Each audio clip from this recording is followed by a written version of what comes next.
Hey ladies, so I had a question come in from Hannah. She wanted to know about body recomposition. So Hannah's question was, hi Leah, so lately I've been really interested in body recomposition versus bulking or cutting, and which one would be better to help me toward my goal body. I was wondering if you could do a video about these two subjects and also how to tailor your calories slash macros to fit each one. There is so much information out there that I'm having a hard time knowing what to do. So what Hannah's asking is, should she focus on body recomposition rather than bulking and cutting? Bulking and cutting is basically what people do when they're trying to change their body type. First, they simply try to cut. They try to lose fat, and then after they've lost fat, they try to build muscle. They do these two things separately most of the time because it's just easier that way. I mean, sometimes it can be easier that way. It really depends on a bunch of different factors. And body recomposition is basically losing body fat and adding lean muscle at the same time. It's the holy grail of working out. But this is easier said than done. Anytime someone has changed their body type to look lean while also maintaining or gaining muscle, that's basically body recomposition. To burn fat, you need to be in a calorie deficit. To build muscle, you need to be in a calorie surplus. Now you can see why trying to achieve both of these goals at the same time can be tricky. There are a few different ways to do this, but the main way to achieve this goal would be to cycle your calories. Calorie cycling, it's kind of like carb cycling. Basically, it's pretty simple. On days that you lift heavy, you want to eat at maintenance level.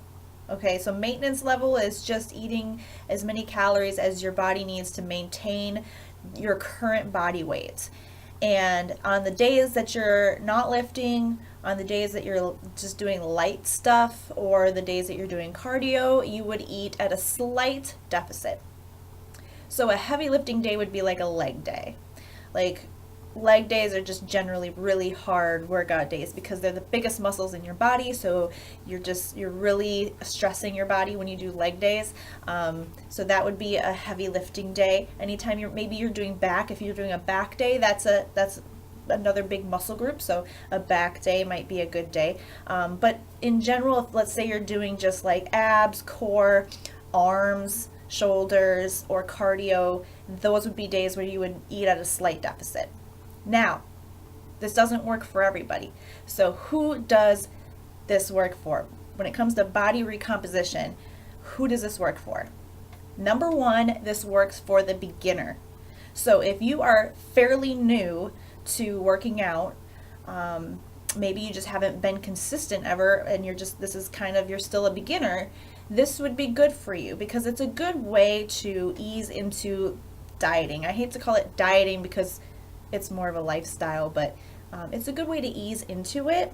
When you're first starting out, if you're just to slash your calories and eat at a deficit, for a long period of time, that can be hard to stick to because you're making a really big change by slashing your calories and trying to diet for the first time and trying to stick to it.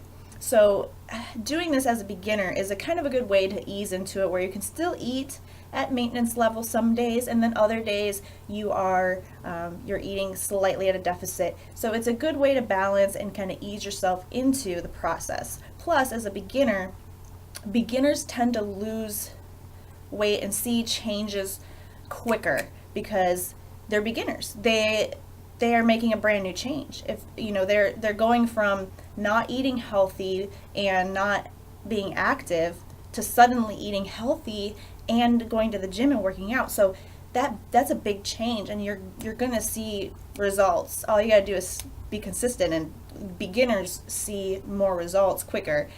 And then as time goes on, it gets harder and harder to keep seeing results because your body's getting, it's adapting. So beginners, this is good for. Number two person that this is good for, the skinny fat person. So if you are already fairly lean, like if you're already skinny or lean, but you feel like you are soft and jiggly and you've got body fat you need to lose, this is good for you because you're already skinny. I mean, you're already lean.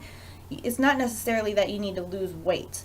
You just need to change your body type, which is what body recomposition is. So it's good for you, because if you were just to go to a straight calorie deficit, you would just end up looking skinnier and softer. So you need to put on muscle, but you also have a tendency to hold on to fat and store fat. So if you have that body type, then this is good for you, because it's a good balance between, making sure that you're eating enough to build that muscle, which you need, but also, you have those days when you're slightly at a deficit. So it gives you the opportunity to build that muscle while not, eating too much. Because if you just went straight to, I want to build muscle, so I'm going to eat at a surplus, you might have a tendency to store fat. So this all comes down to body types, okay? This is what I'm describing here. Beginners, it's good for you regardless of your body type. The skinny fat type of body type is also good for you, because you need to build that muscle, but you have a tendency to store fat, so it's a good balance. Now, who is this not good for? This is not good for those of us who are hard gainers, the body type that just can't seem to put on weight.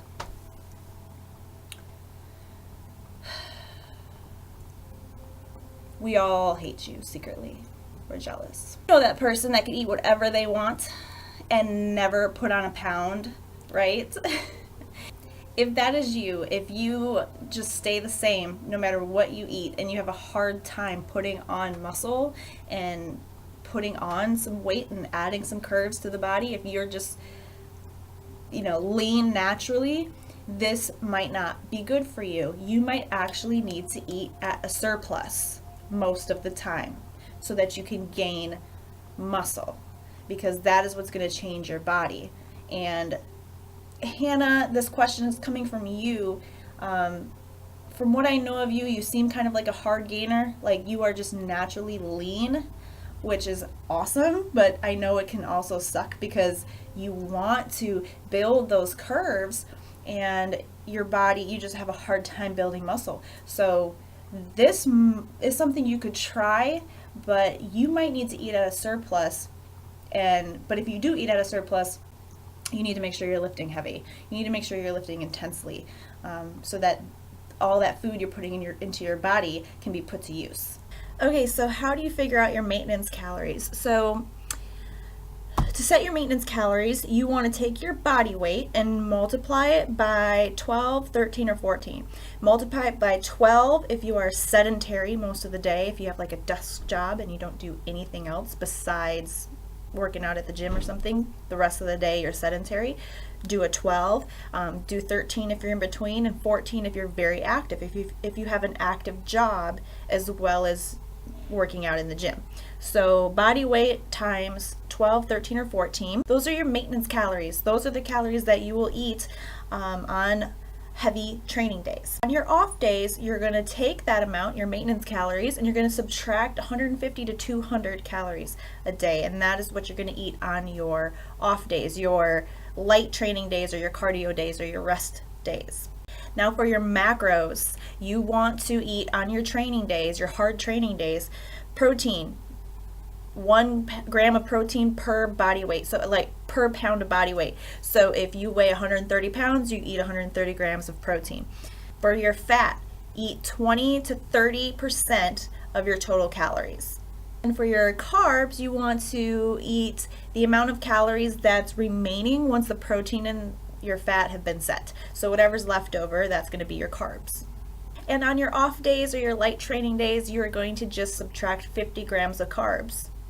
For your training, you want to be lifting heavier all the time. You want to be progressing. You want to be building muscle. That's the whole point. So you want to make sure that you're keeping a training log. You are writing down how much weight, how many sets, how many reps, and every week you want to be doing a little bit more and lifting a little bit heavier, especially with your bigger movements like deadlifts, back rows, squats, those big leg press, heavy movements, you want to be constantly getting stronger, doing a little more every time. For your HIIT, you want to do 1 to 2 times a week of, interval training. I mean, that's the only kind of cardio you really need to do.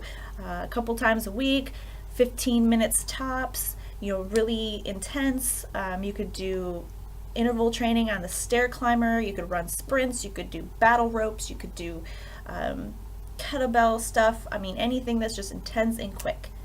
When you are doing a recomposition, you want to keep your body weight pretty much close to what it is. You don't want to, the whole point is to not lose weight, it's to change your physique. So your goal here is to keep your body weight the same while changing your body composition. Body recomposition is a meticulous process. It requires attention to detail and patience, a lot of patience. If meticulous attention to detail and patience are hard for you, if you struggle with those things, then this is not the way for you. And you just need to go with bulking and cutting. Basically, if you want to lose fat, you focus on losing fat. Then you can focus on building muscle. And you're going to go from different seasons of losing fat, putting on muscle, cutting back, putting on muscle, and that's just going to be kind of your lifestyle. Because this can work, body recomposition can work, but it requires a lot of time and patience and really paying attention to detail and watching your body and learning your body and making sure that you're calorie cycling and carb cycling. And if you feel like you're putting on a little bit too much fat with your calorie surplus, you want to cut back your carbs by 20 to 30 grams of carbs. Just cut it back a little, see if that helps. If you feel like you're not putting on enough muscle, then you need to, add in 20 or 30 grams of carbs, just, a couple hundred calories a day. It's just little tweaks here and there as you watch your body transform. Remember, body recomposition is all about changing the way your body looks, not just losing weight, not just losing fat. You want to build muscle because muscle is what makes you look curvy and toned and tight and fit and healthy.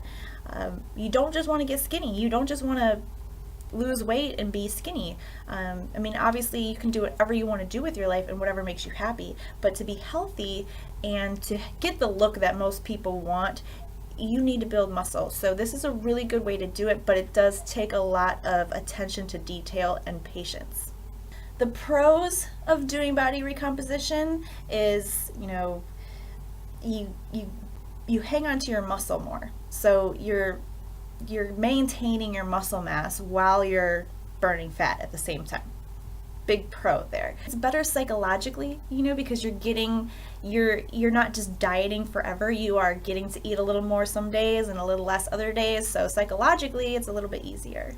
The cons is it's a little more tedious. It isn't for someone who just wants to lose fat fast. Lifestyle wise, body recomposition is a great tool, but you have to learn your body type. And again, if you are a hard gainer, Hannah, if you have a hard time putting on muscle, this might not be for you at first. You might need to focus on building muscle. You might need to focus on just eating more and building muscle and being consistent. But I think this is a great tool and I think it's worth trying. I hope that answers the question. If you have any other questions about it, please leave me a comment below and we will chat and I will answer any other questions you have. Have a great day.